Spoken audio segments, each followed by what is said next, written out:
गंभीर बीमारियों से पीड़ित मरीजों के लिए सरकार के द्वारा क्या योजनाएं बनाई गई हैं, उसके रोकथाम के लिए, हमारे गरीब जनता की मदद के लिए। अध्यक्ष जी, बड़ा ही निराशापूर्ण जवाब आया है।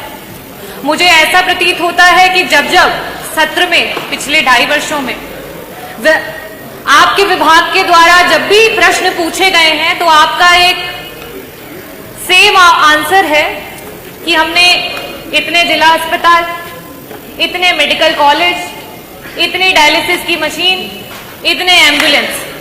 अध्यक्ष जी, मेरा बड़ा ही स्पष्ट सा सवाल था, और अगर आपने ये बताया है कि आपके इतने जिला अस्पताल, इतने मेडिकल कॉलेजेस हैं, तो मैं इस सदन के माध्यम से जौनपुर से जो हमारा मेडिकल कॉलेज है उसकी कुछ पिक्चर है वो आपको दिखाना चाहूंगी कि जहां पे काला पानी तैर रहा है, जो बिल्डिंग्स हैं वो बनने से पहले खंडहर हो चुकी हैं, ये स्थिति है। और आप इसे गिना करके जवाब देना चाहते हैं कि आप अपने विभाग में क्या कार्य कर रहे हैं। मैं ये टेबल कर दूंगी अध्यक्ष जी, ताकि ये मंत्री जी के पास जो असली पिक्चर्स है वो पहुंचे और उन्हें पता चले कि जो बार बार आप ये कहते हैं कि हमने मेडिकल कॉलेजेस बना दिए, जिला अस्पताल बना दिए, उन जिला अस्पतालों और मेडिकल कॉलेजेस की क्या स्थिति है। कुछ दिन पहले वहां के बच्चे धरना दे रहे थे, जिन्हें हम देश का भविष्य और आगे मेडिकल कॉलेजेस में एज ए डॉक्टर देखने वाले हैं। आज उनके पास ना शुद्ध पेयजल है, ना बिजली है, ना पानी है। हम मरीजों को क्या ठीक करेंगे मंत्री जी? हमारे तो डॉक्टर बीमार हो रहे हैं, कभी डेंगू, कभी मलेरिया और कभी जॉन्डिस से। ये स्थिति है अध्यक्ष जी। It is really shame for the UP health minister and the department of health ministry. और आज सेंट्रल में तीसरे टेन्योर के बाद भी अगर मेडिकल कॉलेजेस की ये स्थिति है, definitely a shame for this सरकार कि आप इस तरीके की स्थिति ला करके रखी है आपने।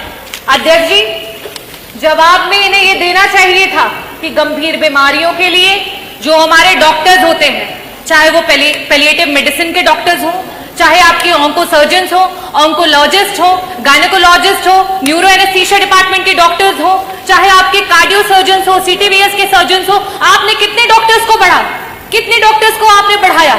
आज पेशेंट्स के अनुपात में आपके पास कितने आईसीयू के बेड्स हैं, कितने वेंटिलेटर्स हैं? अगर ये जवाब आता तो वाकई मुझे लगता कि आपके विभाग को कोई जानकारी है और सही में आप सरकार की और जनता के लोगों के लिए कुछ काम कर रहे हैं। अध्यक्ष जी, मैं वापस से अपने प्रश्नों पे आऊंगी कि मंत्री जी, सिर्फ और सिर्फ आपसे 2 प्रश्न हैं और उसके उत्तर गोल गोल ना घुमा करके सीधी तरीके से बस बता दीजिए कि आज उत्तर प्रदेश कैंसर जैसी बीमारी में देश में टॉप कर रहा है। ये प्रदेश आज इस समय वर्तमान में 2024 में हमारे पास कैंसर के 16 लाख मरीज हैं और हर वर्ष 2 लाख मरीज आपके बढ़ते चले जा रहे हैं।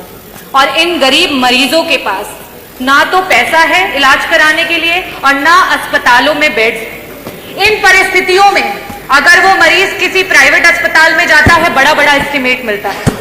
क्या सरकार कैंसर के सारे उत्तर प्रदेश के मरीजों को उनका जो एस्टिमेट जहां से भी बन करके आता है उसका एक मुश्त में पैसा उपलब्ध कराएगी कि नहीं कराएगी?